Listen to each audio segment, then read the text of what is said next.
बिस्मिल्लाहिर्रहमानिर्रहीम। आज हम Punjab text book board Lahore की क्लास 9 का मैथ शुरू करने जा रहे हैं। आज का लेक्चर शुरू करने से पहले आपसे गुजारिश है कि इस वीडियो को लाइक करें और मेरे चैनल को सब्सक्राइब करें ताकि हर आने वाला लेक्चर आप तक पहुंच सके। आज का lecture unit 5 linear equations and inequality से है। एक्सरसाइज 5.2 उसका क्वेश्चन नंबर 6 है। Find minimum and maximum value of z is equal to 3x plus y subject to the constraints 3x plus 5y greater than or equal to 5, x plus 6y greater than or equal to 9, x greater than equal to 0 और y greater than or equal to 0। यानी ये function हमें दिया हुआ है और नीचे ये 4 कंस्ट्रेंट्स दी हुई हैं। कहता है कि आपने इन्हीं कंस्ट्रेंट्स के अंदर जो है वो रहते हुए आपने इस ऑब्जेक्टिव फंक्शन की मिनिमम और मैक्सिमम वैल्यू जो है वो फाइंड करनी है। सबसे पहले हम आपकी जो फर्स्ट लीनियर इनइक्वालिटी है इसके एसोसिएटिव इक्वेशन लिखते हैं। वो हमारे पास आ जाएगी 3x plus 5y that is equal to 15। इसको हम इक्वेशन नंबर जो है 1 पुट करते हैं। अब x इंटरसेप्ट फाइंड करते हैं पहले। x इंटरसेप्ट, अब x इंटरसेप्ट के लिए हमें क्या करना पड़ता है, y की वैल्यू जो है हमेशा जो है वहां 0 होती है, तो put y is equal to 0 in equation 1। तो हमारे पास आ जाएगी जी 3x प्लस 5y की वैल्यू 0 पुट की इज इक्वल टू 15 और यहां से आपके पास 3x इज इक्वल टू 15 और x की वैल्यू आपके पास आ जाएगी जी 15 डिवाइडेड बाई 3। सिंप्लीफाई करें तो हमारे पास x की वैल्यू जो है वो 5 आ जाती है। अब x की वैल्यू 5 आई है, y 0 है, तो हमारे पास जो पॉइंट है इस लाइन का जो फर्स्ट पॉइंट है वो आपके पास आ जाएगा जब 5 और 0।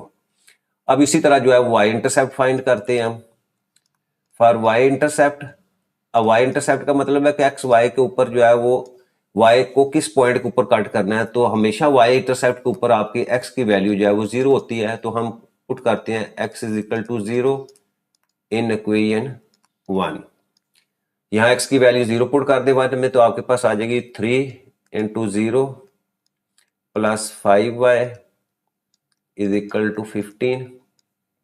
यहाँ से आपके पास 5y इज इक्वल टू 15 और y की वैल्यू हमारे पास आ जाएगी जी 15 डिवाइडेड बाई 5। सिंप्लीफाई करेंगे तो हमारे पास 3 आ जाएगी। तो सेकंड पॉइंट हमारे पास आ गया 0 और 3। ठीक है, ये जो हमारे पास जो पहली इनइक्वालिटी थी उसकी हमने एसोसिएटिव इक्वेशन लिखी और उसके अगेंस्ट हमने x इंटरसेप्ट और y इंटरसेप्ट की मदद से जो है वो 2 पॉइंट्स जो है वो हमने फाइंड आउट कर लिए।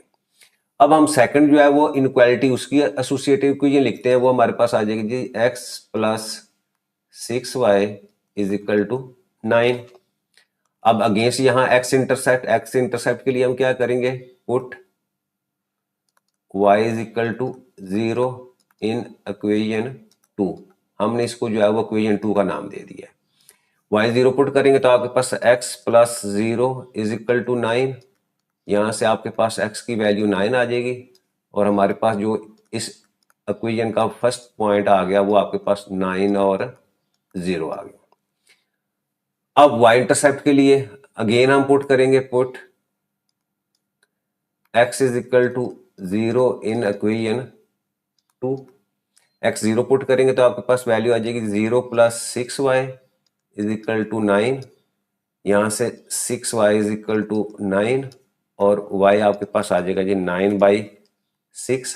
इसको सिंप्लीफाई करें 3 2 द 6 3 3 द 9 और y की वैल्यू यहाँ आ गई जी 3/2। अब 3/2 इसको लिख लें या इसको हम लिख सकते हैं 1/2 भी मिक्स नंबर में। और हमारे पास जो सेकंड पॉइंट आ गया वो आ गया आपके पास 0 और 1/2। ठीक है, ये दो हमारे पास लीनियर इनइक्वालिटीज थी। हम उन लीनियर इनइक्वालिटी से एसोसिएटिव इक्वेशन हमने फाइंड आउट की और उसके बाद हमने जो है वो हर जो इक्वेशन के अगेंस्ट जो है वो एक एक जो है वो हमने पॉइंट फाइंड आउट कर दिया। ठीक है, ये पहली हमारे पास इक्वेशन थी, ये उसका फर्स्ट पॉइंट और उसका ये वाला जो है वो सेकंड पॉइंट है। अब इन दो पॉइंट्स की मदद से जो है हम एक स्ट्रेट लाइन जो है वो एक्स वाई प्लेन के ऊपर ड्रा करेंगे। इसी तरह ये सेकंड हमारे पास जो एसोसिएटिव इक्वेशन है उसके अगेंस्ट हमारे पास जो फर्स्ट पॉइंट है वो 9 0 है और इसी तरह सेकंड पॉइंट हमारे पास जो है वो 0 1 1/2 है। अब इन दो पॉइंट्स की मदद से भी जो है वो हम जो है वो सेम एक्स वाई प्लेन के ऊपर जो है वो सेकंड लाइन जो है वो ड्रा करेंगे। अच्छा, नेक्स्ट स्टेप हमारे पास क्या होता है, टेस्ट पॉइंट। तो हम यहां लिखते हैं जी फॉर टेस्ट पॉइंट। अब टेस्ट पॉइंट के अंदर हम क्या करते हैं कि हम जो हमारे पास जो इनइक्वालिटीज दी हुई हैं, हम वहां जो है वो एक्स और वाई की वैल्यू जो है वो 0 पुट करते हैं। मकसद इसका ये है कि हम देखेंगे कि जो हमने लाइन ड्रा की है एक्स वाई प्लेन के ऊपर, तो आपका जो फिजिबल एरिया है वो या शेडेड एरिया जो है वो कहाँ है, वो आपका टूवर्ड्स द ओरिजिन आता है या वो अवे फ्रॉम जो है ओरिजिन आता है। तो उसके लिए हम जो है वो बारी बारी दोनों इनइक्वालिटीज के अंदर एक्स और वाई की वैल्यू जो है वो पुट करते हैं। तो पहले हम पुट करते हैं जो पहली आपकी जो इनइक्वालिटी है उसके अंदर जो है वो एक्स और वाई की वैल्यू जो है वो 0। अच्छा, अब देखिए यहाँ put x is equal to 0 और y is equal to 0 in the expression of first inequality. वो हमारे पास है 3x plus 5y that is greater than equal to 15। यहाँ भी 0 पुट कर देंगे, यहाँ भी आपके पास value 0 greater than equal to 15। तो ये हमारे पास जो है वो 0 ग्रेटर देन इक्वल टू 15। तो ये फॉल्स कंडीशन है, साथ हम लिख देते हैं फॉल्स, क्योंकि 0 तो 15 से बड़ा नहीं ना हो सकता। दोबारा जो है वो हम अगेन जो है वो हम x और 0 और y 0 जो है वो पुट कर देते हैं किस में, सेकंड इनइक्वालिटी। वो अब हमारे पास है जी x plus 6y greater than equal to 9। Again x और y की वैल्यू पुट कर दें 0 9। तो यहां से हमें पता चला 0 ग्रेटर देन 9। तो ये भी आपकी कंडीशन जो है वो फॉल्स है।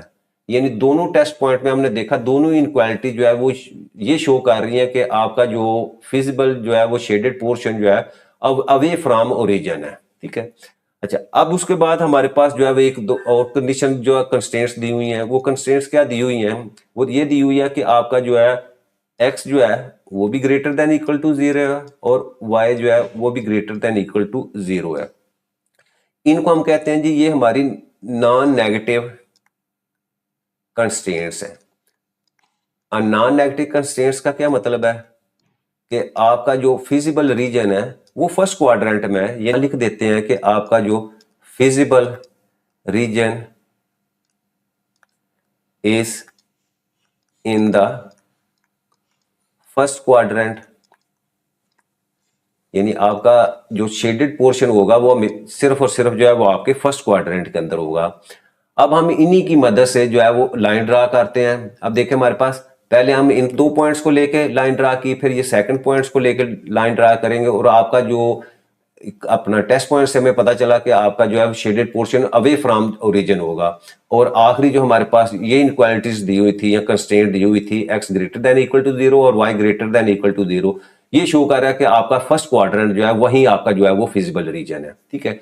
अब इन तमाम की मदद से जो है वो हमने यहाँ जो है वो लाइन ड्रा कर दी। ठीक, और उसका जो है वो शेडेड पोर्शन जो है वो यहाँ हमने शो कर दिया। ये वाली आपकी जो है ये फर्स्ट लाइन है। ठीक है, जिसमें आपके पॉइंट्स हैं 5 0 और 0 3। ठीक है, ये किस इक्वेशन कौन सी है हमारे पास है 3x plus 5y is equal to 15, ये उसकी लाइन आ जाएगी। ये जो सेकंड लाइन है हमारे पास है वो है x plus 6y is equal to 9, ये सेकंड इनक्वालिटी उसकी एसोसिएटिव इक्वेशन उसके अगेंस्ट जो है वो हमने लाइन ड्रा कर दी। अच्छा, उसके बाद हमने देखा कि हमारा जो टेस्ट पॉइंट है उसमें क्या है, दोनों में आपकी जो है वो फॉल्स आई है कंडीशन। तो आपका जो शेडेड पोर्शन जो होगा क्या होगा, वो अवे होगा। अवे का मतलब यह है, अगर मैं इस लाइन की बात करूं तो इस तरह जो है ओरिजिन, ये हमारा ओरिजिन है, ओरिजिन से अवे होगा तो फिर इस सिमत में जो है ना आपका जो है वो शेडेड पोर्शन आता है। ठीक है, इस लाइन का। अब दूसरी लाइन जो ये शो की हुई है यहां भी आपका जो है वो फॉल्स है, तो इसका मतलब ये सेकंड लाइन का भी जो आपका शेडेड पोर्शन क्या होगा वो अवे होगा, इस सिमत में आएगा। ठीक है, इस तरह। तो अब देखें, अब दोनों को अगर हम चेक करेंगे तो हमारे पास जो इंटरसेक्शन पार्ट आता है दोनों लाइंस का वो ये वाला हिस्सा आता है। ठीक है, और इसको जो है मैंने कलर कर दिया। अब कलर करने के बाद देखें हमारे पास जो कॉर्नर पॉइंट्स आ रहे हैं इस शेडेड पोर्शन के, वो 3 पॉइंट्स आपके पास आ रहे हैं। एक आपके पास बी है जिसके पॉइंट्स जो है 0 3 है, एक आपके पास सी है जिसके जो कोऑर्डिनेट्स हैं वो 9 और 0 है, और तीसरा हमारे पास जो है वो ई है। ठीक है, अब ये जो ई आपके पास पॉइंट है, इसके कोऑर्डिनेट्स जो है वो फाइंड करने के लिए हमें क्या करना पड़ेगा, हमें ये दोनों जो आपके पास लीनियर इक्वेशंस हैं इसको सॉल्व करना पड़ेगा। फॉर कॉर्नर पॉइंट ई, ठीक है, उसके लिए हम क्या करेंगे, solve equation 1 and equation 2 simultaneously. जो फर्स्ट इक्वेशन थी वो थी जी 3x plus 5y is equal to 15, ये फर्स्ट इक्वेशन थी। और सेकंड हमारे पास थी x plus 6y, x plus 6y is equal to 9, ठीक, ये सेकंड इक्वेशन थी। अब हम क्या करते हैं, किसी एक इक्वेशन के जो है वो वेरिएबल x या y के जो है कोफिशिएंट जो है वो सेम करते हैं, ठीक है। अब सेकंड जो इक्वेशन है इसको मैं जो है वो मल्टीप्लाई कर देता हूँ 3 से, 3 से मल्टीप्लाई करूंगा तो हमारे पास जो फर्स्ट इक्वेशन है वो तो यही आ जाएगी जी, 3x plus 5y is equal to 15। 2 जो है 2 को मैं मल्टीप्लाई कर देता हूँ किससे, 3 के साथ, 3 के साथ मल्टीप्लाई करूंगा तो मेरे पास आ जाएगा जी 3x plus 6 3 18y is equal to 9 को 3 से किया तो आपके पास 27, ठीक है। क्या किया मैंने जो सेकंड इक्वेशन थी उसको 3 से मल्टीप्लाई किया है, क्यों किया है, ताकि x का कोफिशिएंट जो है वो आपके सेम आ जाए। अब जब सेम आ जाएंगे तो हम क्या करेंगे, और 1 और 2 को जो है वो उसको सबट्रैक्ट कर देंगे, यानी 1 डिफरेंस जो है वो 2, यानी 1 और 2 को मैंने माइनस किया तो ये साइन चेंज किया, ये भी साइन चेंज होगा ये। अब ये वाला कैंसिल हो जाएगा और 5 और 18 में से 5 को मैंने सबट्रैक्ट किया तो मेरे पास वैल्यू आ जाएगी जी -13y, और इसी तरह 27 में से 15 को सबट्रैक्ट करेंगे तो -12। अब माइनस को माइनस से कैंसिल कर दूंगा और यहाँ से y की वैल्यू आ जाएगी जी आपके पास 12/13। ये मेरे पास y की वैल्यू आ गई 12/13। इसको मैं इक्वेशन 1 के अंदर जो है वो पुट कर देता हूँ, तो 1 में पुट करेंगे तो मेरे पास क्या आ जाएगा, 3x प्लस 5, y की जगह वैल्यू पुट कर दें 12/13 इज इक्वल टू 15।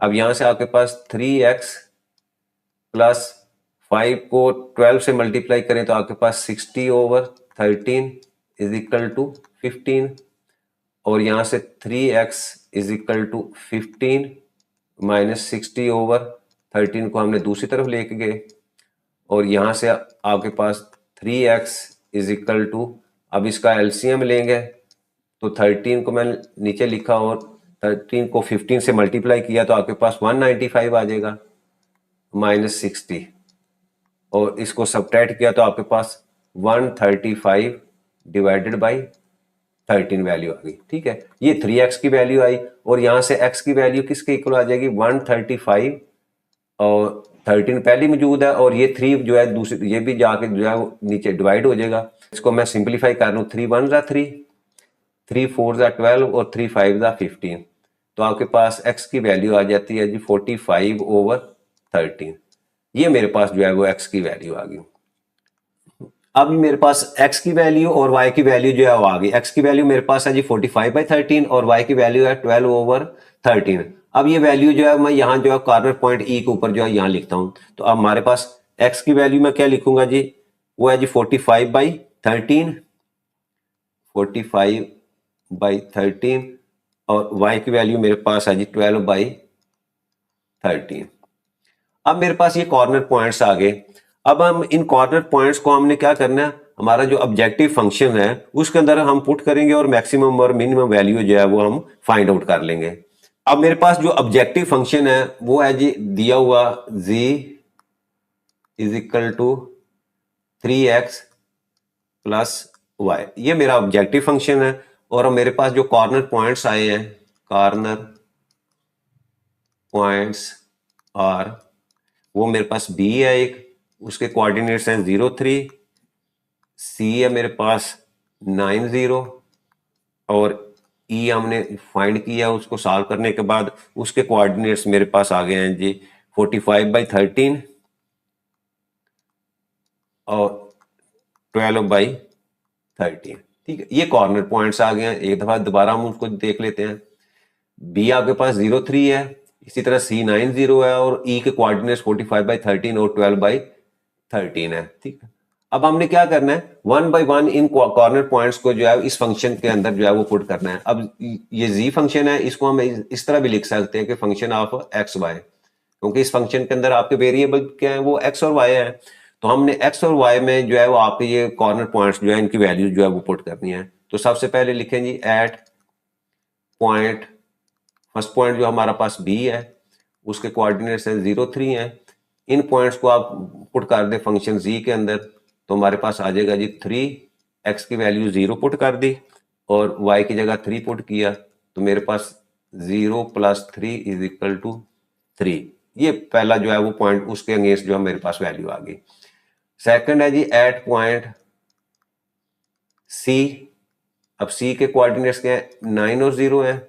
इसको इसी ऑब्जेक्टिव फंक्शन के अंदर पुट करें, एक्स की जगह आप 9 पुट कर दें और वाई की जगह 0 पुट किया, तो मेरे पास 9 3 27 + 0 = 27। ये सेकंड कॉर्नर पॉइंट्स के अगेंस्ट मेरे पास वैल्यू आ गई। इसी तरह मेरे पास जो है थर्ड पॉइंट हमारे पास वो है ई, और इसके हमारे पास कोऑर्डिनेट्स हैं जी 45/13, और सेकंड है मेरे पास 12/13। ठीक है, अब इसको भी हम पुट करते हैं आपके जो है वो ऑब्जेक्टिव फंक्शन के अंदर, तो वो आ जाएगा जी z = 3 मल्टीप्लाई बाई आपके पास जो है 45/13, और इसी तरह प्लस y की जगह आप पुट कर दिए 12/13। अच्छा, इन दोनों को मल्टीप्लाई करें मेरे पास 45 को 3 से, तो वैल्यू आ जाती है आपके पास जो है वो 135/13, और सेकंड वैल्यू हमारे पास 12/13। अब इनके डिनोमिनेटर सेम है, तो हम सिंपली न्यूमिनेटर्स को आपस में ऐड कर लेंगे। 135 + 12 / 13, ऊपर वाली वैल्यूज को ऐड किया न्यूमिनेटर, तो 147/13। ठीक है, ये आपके पास वैल्यू आ गई। या इसको अगर हम डेसिमल पॉइंट में लिखें, 11.3 जो है वो आपके पास वैल्यू आ जाती है। ठीक है, अब देखें यहाँ हमारे पास जो है वो 3 वैल्यूज आपके पास आ गई हैं। एक वैल्यू मेरे पास आई है जो क्या है वो 3 है, दूसरी मेरे पास 27 है, और तीसरी मेरे पास 11.3 है। ठीक है, अब हमने क्या करना था, हमने इस ऑब्जेक्टिव फंक्शन की मैक्सिमम और मिनिमम वैल्यू जो है वो फाइंड करनी थी। तो यहाँ हम लिखते हैं जी हेंस, पहले लिखते हैं फंक्शन इज मैक्सिमम। अब मैक्सिमम वैल्यू क्या है, वैल्यू भी हम लिख देते हैं, वो आपके पास 27 आई है, लेकिन कहाँ है, एट कॉर्नर पॉइंट। अब देखो किस कॉर्नर पॉइंट के ऊपर आपकी वैल्यू आई है, वो है जी ये वाला। ठीक है, सी आपका कॉर्नर पॉइंट है, एट कॉर्नर पॉइंट सी। ठीक है, सी भी लिख दें और उसके कोऑर्डिनेट्स लिख दें जो वो है 9 और 0। और दूसरा क्या है हमने, एंड अगेन लिखें फंक्शन इज मिनिमम। अब मिनिमम वैल्यू देखें, वो मिनिमम वैल्यू हमारे पास आई है 3, वो लिख लेते हैं। और कहाँ आई है, एट कॉर्नर पॉइंट। अब कॉर्नर पॉइंट हमारे पास 3 वाला कौन सा है, वो बी है, तो यहाँ लिख दें जी बी, और उसके कोऑर्डिनेट लिख दें, वो आपके पास है 0 3।